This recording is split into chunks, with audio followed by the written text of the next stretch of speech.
여러분, 만약 친구가 야, 내가 100만 원 줄게, 너 나 대신 매 좀 맞아줘 라고 한다면 아마 너 미쳤어? 라고 할 겁니다.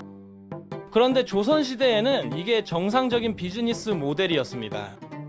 심지어 전문가들이 있었고 가격표도 있었고 중개업자까지 있었어요. 더 놀라운 건 여러분이 초등학교 때 배운 흥부전에도 나올 정도로 대중적인 직업이었다는 점입니다.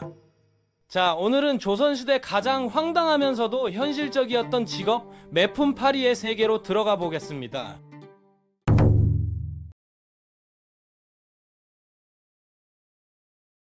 일단 상상해보세요. 조선시대 한양 한복판, 어떤 양반 할아버지가 곤장 30대를 맞아야 하는 상황입니다. 문제는 이 할아버지 나이가 75세라는 점이죠. 이 나이에 곤장을 맞으면 그냥 하늘나라 가시는 겁니다.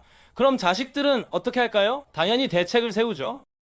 아버지, 걱정 마세요. 제가 알아서 할게요. 아들이 집을 나가서 동네 중개인을 찾아갑니다. 저기요, 곤장 30대 대신 맞아줄 사람 구할 수 있나요? 중개인은 능숙하게 대답합니다. 그럼요, 당연하죠. 얼마 내실 건데요? 이게 바로 매품팔이 비즈니스의 시작입니다.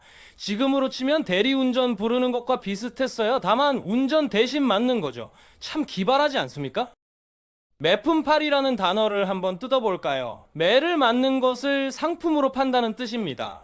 요즘식으로 말하면 타격 대행 서비스쯤 되겠네요. 메뉴판이 있었다면 곤장 횟수에 따라 가격이 정해져 있었을 겁니다.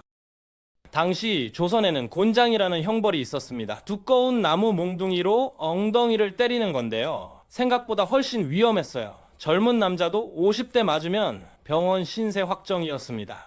어르신들은 30대만 맞아도 위험했죠. 여기서 비즈니스 기회가 생긴 겁니다. 내가 대신 맞아줄게. 대신 돈 줘. 수요와 공급이 딱 맞아떨어진 거죠. 맞기 싫은 사람과 돈이 필요한 사람, 완벽한 매칭입니다. 그런데 이게 합법이었을까요? 당연히 불법입니다. 법에는 분명히 본인이 지은 죄는 본인이 받아라 라고 나와 있었어요. 하지만 현실은 관리들이 슬쩍 눈 감아줬습니다. 왜냐고요? 그들도 골치 아프거든요. 생각해보세요. 할아버지가 곤장 맞다가 돌아가시면 누가 책임집니까? 담당 관리가 책임져야 해요. 아니, 제가 그냥 법대로 했을 뿐인데요 라고 해봤자 소용없습니다. 사람 죽였다고 난리 나는 거죠. 차라리 튼튼한 청년이 대신 맞고 모두 무사히 끝나는 게 100배 낫습니다. 물론 관리들도 공짜로 눈 감아주진 않았습니다. 이분이 본인이시죠? 라고 물어보면서 눈빛으로 신호를 보냅니다. 그럼 뒤에서 봉투가 슬쩍 들어가는 거죠. 조선시대 버전 뇌물입니다. 그럼 매품팔이는 누가 했을까요? 일단 기본 조건이 있습니다. 첫째, 몸이 튼튼해야 합니다. 당연하죠. 맞으려면 건강해야 하니까요. 둘째, 돈이 절실히 필요해야 합니다. 아무리 배짱이 두둑해도 재미로 하는 사람은 없었을 겁니다. 대부분 농사꾼이나 막노동꾼들이었어요. 평소에 힘쓰는 일을 해서 근육이 발달한 사람들이죠. 이런 사람들에게 매품팔이는 로또 같은 기회였습니다. 한번 일하면 몇 달치 생활비를 벌 수 있었으니까요. 거래 과정은 이랬습니다. 의뢰인 집에서 중개인에게 연락합니다. 곤장 35대 대신 맞아줄 사람 찾습니다. 중개인은 자기 네트워크에서 적당한 사람을 찾아요. 그리고 양쪽을 연결해 줍니다. 협상 테이블에 앉습니다. 분위기가 묘하죠. 저 35대인데요. 얼마 받으실 건가요? 가격은 여러 요소로 결정됐어요. 몇 대 맞는지가 제일 중요하고 얼마나 급한지, 의뢰인이 얼마나 부자인지도 고려됐습니다. 부자 양반네 일이면 가격을 더 올렸죠. 소설에서 흥부가 진짜 막다른 상황에 몰립니다. 나무 팔아도 안 되고 품팔이 해도 안 되고 머슴살이 해도 안 돼요. 자식들은 굶어 죽기 직전입니다. 그때 누군가 흥부에게 제안합니다. 돈 30냥을 줄 것이니 나 대신 가명에 가서 매를 맞고 오너라.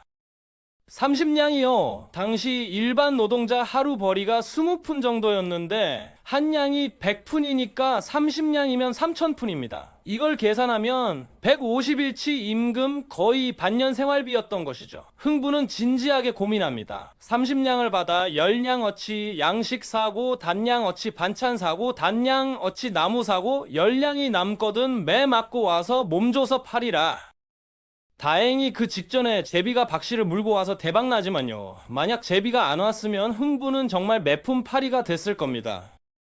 그런데 여기서 반전이 있습니다. 흥부전에 나온 30냥은 사실 소설이기에 가능한 파격적인 금액이었어요. 실제로는 얼마였을까요? 조선시대 법전을 보면 충격적인 내용이 나옵니다. 곤장 100대를 벌금으로 대체할 수 있었는데 그 금액이 겨우 7냥이었다고 해요.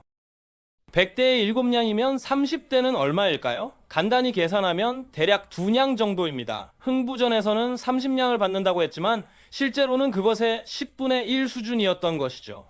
부잣집 양반들한테는 7냥이 푼돈일지 모르지만 가난한 사람들에게는 대신 맞고라도 벌어야 할 큰돈이었던 겁니다. 이게 더 슬픈 이유가 뭔지 아세요? 소설 속에서조차 흥부가 선택할 수 있었던 마지막 수단이 매품팔이였는데 실제로는 소설보다 훨씬 적은 돈을 받고 이 일을 해야 했다는 점입니다. 벼랑 끝에 몰린 서민들의 절박함이 느껴지지 않나요? 이 대목이 중요한 이유는 소설에 나온다는 건 당시 사람들이 다 아는 직업이었다는 뜻이기 때문입니다. 만약 생소한 직업이면 소설에 안 나오겠죠? 독자들이 이게 뭐야? 할 테니까요. 그만큼 흔한 현상이었다는 증거입니다. 여기서 재미있는 게 나옵니다. 매품팔이들에게는 전문 기술이 있었어요. 매 맞는 기술입니다. 무슨 소리냐고요? 같은 곤장을 맞아도 덜 아프게 맞는 방법이 있었다는 겁니다. 우선 평소 훈련이 중요했습니다. 엉덩이 근육을 특별히 단련시켰어요. 헬스장에서 하체 운동 열심히 하는 것처럼요. 근육이 두꺼우면 충격 흡수가 잘 되니까요. 조선시대 버전 스쿼트였던 셈이죠. 자세도 중요했습니다. 곤장이 내려오는 순간 근육에 힘을 줘야 해요. 그리고 몸 각도를 살짝 틀어서 충격을 분산시킵니다. 마치 태권도에서 낙법 쓰는 것처럼요. 호흡도 조절했다고 합니다. 타격 순간에 숨을 후후 하고 내쉬면 덜 아프다는 거죠.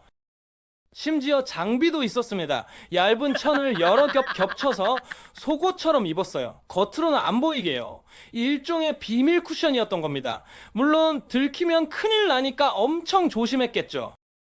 형 집행이 끝나면 바로 응급처치입니다. 차가운 물로 찜질하고 약초 바르고 쉬었어요. 빠르게 회복해야 다음 일을 할 수 있으니까요. 베테랑과 초보의 차이가 여기서 났습니다. 고수는 일주일 만에 회복했지만 초보는 한 달을 끙끙댔죠. 수입은 어땠을까요? 법적으로 정해진 기준으로 보면 곤장 100대에 7냥 정도였습니다. 30대면 대략 2냥 정도였겠죠? 하지만 실제로는 급하게 사람을 구해야 하거나 부유한 집안에서 웃돈을 얹어주는 경우도 있었을 겁니다.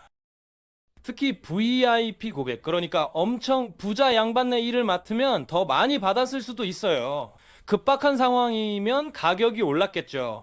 내일 당장 가명에 가야 하는데 대신 맞아줄 사람을 구해야 한다면 평소보다 2~3배를 줘야 했을 테니까요.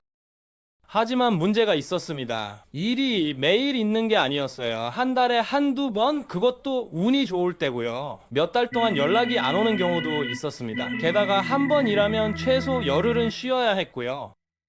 그래서 전업으로 하는 사람은 드물었습니다. 대부분 평소엔 농사 짓다가 연락 오면 나가는 식이었죠. 일종의 고수익 아르바이트, 조선시대 버전 긱 이코노미였던 겁니다. 하지만 고수익이라고 해봤자 고작 2~3냥이었다는 게 서글픕니다. 매품팔이를 보면 조선시대 사회가 어땠는지 알 수 있습니다. 첫째, 돈이면 뭐든 되는 사회였어요. 법도 돈으로 피할 수 있었습니다. 곤장 100대를 7냥만 내면 안 맞아도 됐으니까요. 둘째, 빈부격차가 극심했습니다. 어떤 사람에게 7냥은 푼돈이었지만 어떤 사람은 그 돈을 벌기 위해 기꺼이 100대를 맞았으니까요. 이보다 더 극명하게 불평등을 보여주는 예가 또 있을까요? 셋째, 생존을 위한 절박함입니다. 흥부가 그랬던 것처럼 많은 사람들이 당장 오늘을 살기 위해 극단적인 선택을 해야 했던 현실이 있었던 것이죠. 매품팔이라는 직업 하나가 당시 사회의 생활, 풍습, 법규, 문화를 고스란히 보여주는 겁니다. 하지만 다르게 보면 이것도 나름의 합리적 시스템이었습니다. 할아버지가 매 맞다 죽는 것보다 젊은이가 대신 맞고 돈 받는 게 모두에게 이득이었으니까요. 냉정하지만 실용적인 해결책이었던 겁니다.